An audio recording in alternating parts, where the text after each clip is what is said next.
on, everybody? This is JTGFX, which is Joey the Greek Forex. This is part one of the foundation series, and in this series we're going to go over the basics. Because at one point I was in your shoes, upcoming trader, aspiring trader, and what I'm going to address in this series is all the questions I had that, if you don't have somebody who's introducing you to trading that can't, go over all this information together with you. So, I was lucky enough that when I started trading, I had a few resources who gave me the rundown and broke it down to me with all the things I should look for, and things, that I'm going to be telling you guys in the part one series. The series is going to be mostly the basics. We're going to go over a lot of information. I want to definitely get you guys to understand the basics. Now, not the basics of trading. That's not, I'm not going to give you guys the secrets yet, but we're going to give you guys a good base to have an understanding of how the markets, understanding of the markets, and tools and indicators and all that. But this part one of the series, we're going to primarily be talking about platform I use. Also, most importantly, the primary topic is going to be time frame selection, which was a huge question I had when I first started. What time frames do I look at, and why? So the first thing we want to start with here is we're going to talk about the platform I use. As you guys can see, we see a graph, we see a bunch of colored lines, and we see all this to the right. We'll go over all this in future episodes, but right now, I just want you to take a look. Okay, so that being said, I use TOS, ThinkorSwim. That's my broker is TD Ameritrade, and I also trade futures, Forex futures contracts.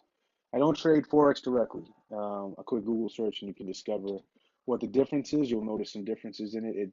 I'd almost identical charts, pretty much identical charts. You'll see there's sometimes you do see a little difference. The charts are identical. However, the price access here is not the same as future spot. So the prices won't be the same. The graph will look the same. Price action will look the same. So let's go into a little bit about FX futures contracts and why I like it so much. I have traded FX spot before, but I feel like this is so much better. You need more money in your account though, so you do need a minimum. And as you can see here, we're looking at what TD Ameritrade offers on the futures Forex side. See these pairs all paired with a dollar, so you can't trade exotics here. You can do it on the FX side, which you can on ThinkorSwim. I don't recommend trading Forex spot on ThinkorSwim. I didn't like it at all. So I highly recommend you just stick with futures contracts, which we see here. I trade primarily EU, which you would see on my Instagram page, which is at JTG_FX. If you want to follow me, you can follow me. Ask me any questions. You can DM me anytime. I pretty much respond to everything. I haven't posted in a while, but now that I'm dropping the series, it's game on, so I'll be posting my trades, profits, and stuff like that. So I don't want you guys to think that, a lot of people get into the Forex game and they think they're going to be millionaires in a few months. It doesn't work that way, but you can make it. How I put it is, let's go into this a little bit. How I put it is, you work a full-time job. You went to school, blah, blah, blah, you got a trade. You work a full-time job. What's the point of, why would you kill yourself to work a part-time job? Some people say, I need to make extra money. I'm going to work a part-time job, and you're just wasting your life away. Why don't you learn to trade? And during work, don't have your bosses hear this, but during work, if you work on a computer, secretly put up ThinkorSwim. That's kind of what I do. What I've done, is put up my application and trade while I'm at work. So I'm at work, getting paid, and I'm scalping at the same time. I like to get in and out of the market, so we'll go over that in the future. But I'm primarily a scalper, so I like to get in and out. And what's better than your downtime at work, learning to trade or taking trades? Because we're going to go on in depth on, the best times to trade and things like that too. So it might work out well for your schedule. And why would you rather just stay at home and look at the charts, or work a part-time job and have another boss? I mean, it's just, there's a lot of possibilities with trading. So it could be a part-time job, but you could, down the line, could become your full-time job. So, and then, as you build your knowledge, it could become something far greater than a full-time job, and that's where the money is. All right. So just being real with you guys, that you won't be millionaires, but if you can put in, if you can bring in an extra income, let's say you could use trading to pay your rent every month, your mortgage every month, or pay for your vacations every month or two. That's the way you want to start off thinking about it. Start that way. You always want to think big. You always, but just be realistic first, because that's what 95% of day traders fail. So we have to be realistic first, but we want to think big. If you're starting out, we want to think realistic, but always still think big. You could make 500 to 1,000 or more a month. That's realistic. 2,000 a month, 3,000 a month. That's even realistic. Making 50 grand a month. We want to strive to reach there. You guys all want to reach there at one point. You have to build your account, experience, things like that. But we want to start realistic. So that being said, let's go more into this. So I like to trade EU. You need $2,530 in your account to trade one contract. Initiating a trade is one contract. Tick value 625. So every contract, which you do one contract, you need this price. If you want to do two contracts, you need double this. So almost a little bit more than $5,000, 560, something like that. And then you get $12.50 a tick. All right. And now if we look here, this is a tick. You see? So you jump in at this price, 1.4590. Let's say you short it. Let's say the market was a short in your analysis. Boom. One contract, 625. If it's two contracts, 1250. Then just keep doing it. Add 12 plus 12. That's what this would be, 24.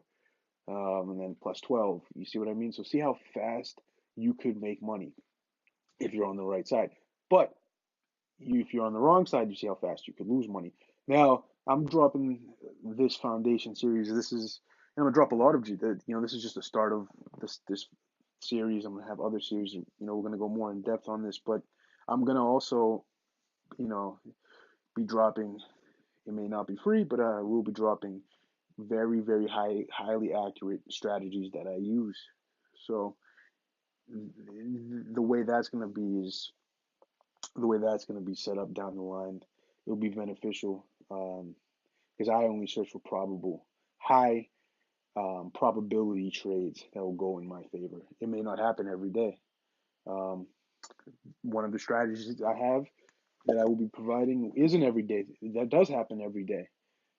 Maybe once or twice, sometimes three times in the day. But the ones that my favorite trade might not happen every day. But it depends on uh, the market as well, because you don't only have to trade FX. If you're in ThinkorSwim, you can also trade few. Look at the long list of options you have to trade. So I only like to look at one or two things, so I don't really like to look too much, because like I said, each has their own personality. All right. So that being said, we went over futures contracts, tick values, and now we're going to talk about time frame selection, which is the primary focus of this video. Now, this was one of my major questions that I had when I was starting the journey of day trading, was time frame selection. Okay, so there are things that I believe every trader should look at, and that's the higher time frame, even if it's just a quick, getting a directional bias. So what I have here, let's take a look. All right. If we look at right here, this is the time frame setup. This is the time frames that I use. So we look here. We have a monthly, weekly, 4 hour, 1 hour. I do have the 30-minute, 15-minute, and 5-minute. So let's be realistic here, and I'll explain what I do look at all these time frames, but the weekly and monthly not so much. Um, all right, so let's go into monthly, not so much, weekly sometimes slash not so much. But when we trade, we always want a bias, all right, and the daily. I'm sorry, that's already selected.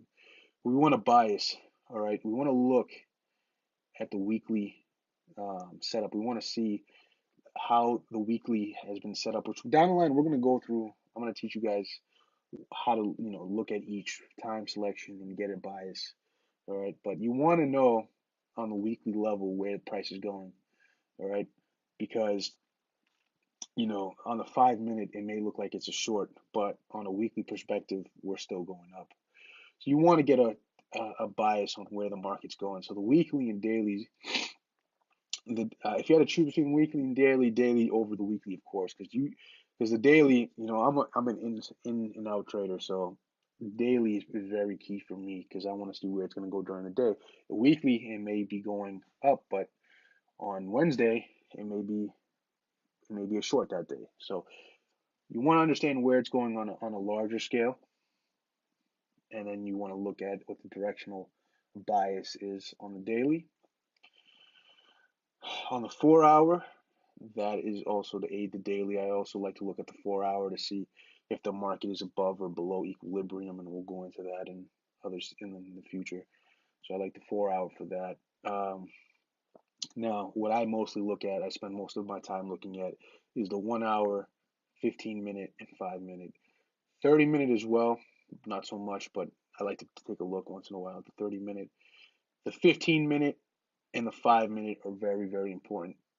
These are your entry time frames, your execution.